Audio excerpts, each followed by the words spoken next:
Recording by I.C. Gall, South Carolina, 2020.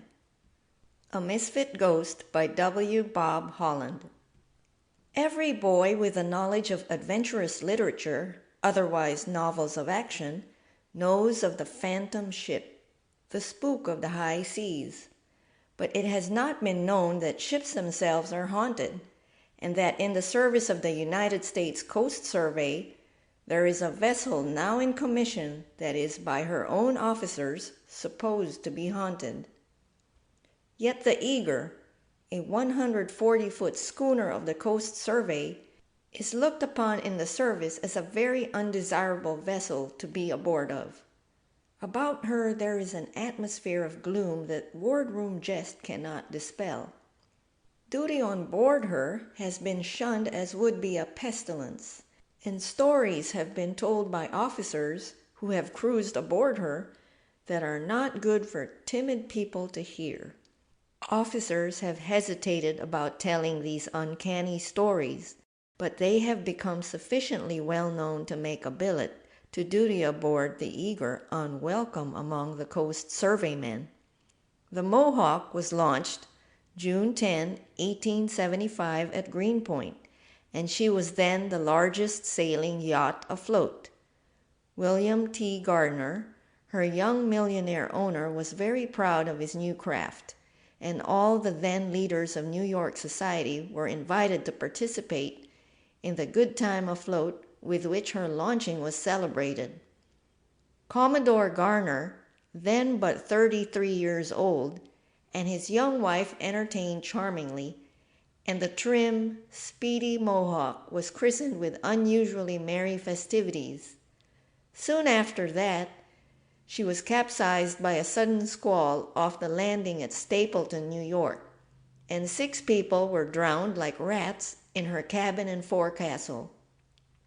Then the Mohawk was raised at a cost of $25,000 and purchased by the United States government for the service of the Coast Survey. Her name was changed to Eager, for Jack Tar is proverbially superstitious, and with the old name it would have been impossible to ship a crew. Lieutenant Higby King describes his initial experience when he was assigned to duty on the Eager in this way. She had her full complement of officers minus 1 when I boarded her at Newport to complete the list. Every cabin was occupied but the port cabin by the companionway, and to that I was assigned. We had a jolly wardroom mess that night, and I retired from it early, as I was tired by my journey to join the vessel. The others who were still at the table regarded my retirement to the port cabin in absolute silence, having bidden me good night. Their silence did not lead me to suspect anything, though I knew that the Eager had once been the Mohawk. My cabin door had the usual cabin lock of brass, and the porthole was also securely fastened. There could have been no one under the bed or sofa, as beneath each was a facing of solid oak paneling. I undressed lazily and left the light burning dimly in my bracket lamp. I tried conscientiously to go to sleep for I don't know how long, with my back turned to the light. The noise ceased in the wardroom after a time, and I knew the others had turned in, but I felt unaccountably nervous and restless. I turned over and faced the light, thoroughly wide awake, and there in the single chair sat an elderly man, seemingly wrapped in deep thought. He was dressed in a blue yachting reefer, and had a long gray beard. His hands were clasped in his lap, and his eyes were downcast. His face was not pale and ghastly, as the faces of ghosts are popularly supposed to be, but ruddy and weather-beaten. I regarded him in scared silence for I don't know how long, though it seemed an hour when he, or it, or whatever it was, disappeared. During that time the ghost, and such I now believe it to have been, made not a motion, nor did it say anything. Presently I looked again, and it was gone. At breakfast, the others watched me critically as I took my seat. I had not intended to say anything about my experience, for I thought then I had seen some sort of hallucination and strongly suspected that I was verging on insanity. Lieutenant Irving asked me if I had slept well. I replied that I had. "Didn't you see anything?" he inquired. I then frankly admitted that I had and described my experience.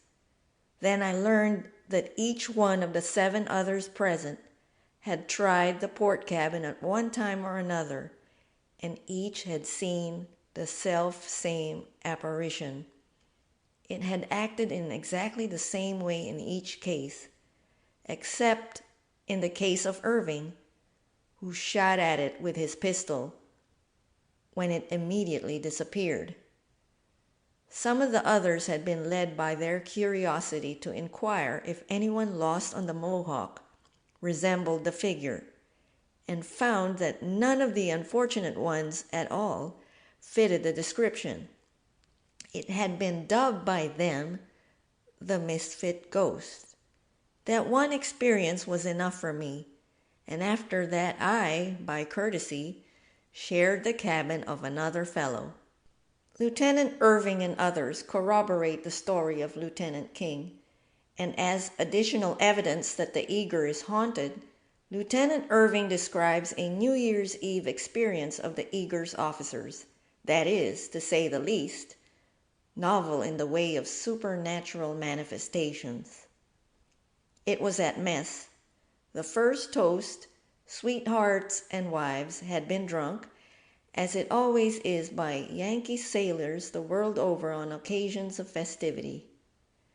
Everyone was feeling happy, or as Thackeray has it, pleasant, when suddenly the sliding doors separating the wardroom from the companionway closed slowly with a loud squeaking noise. They had seldom been closed, and it took the entire strength of a man to start them from their rusty fastenings. Yet upon this occasion they started easily and closed tightly, while the officers jumped to their feet in breathless astonishment. Half a dozen men hauled them open in haste, but not a soul was behind them or anywhere about. "It must be our old friend of the port cabin," suggested one, and in awe-stricken silence the health of the Misfit ghost was drunk. End of A Misfit Ghost.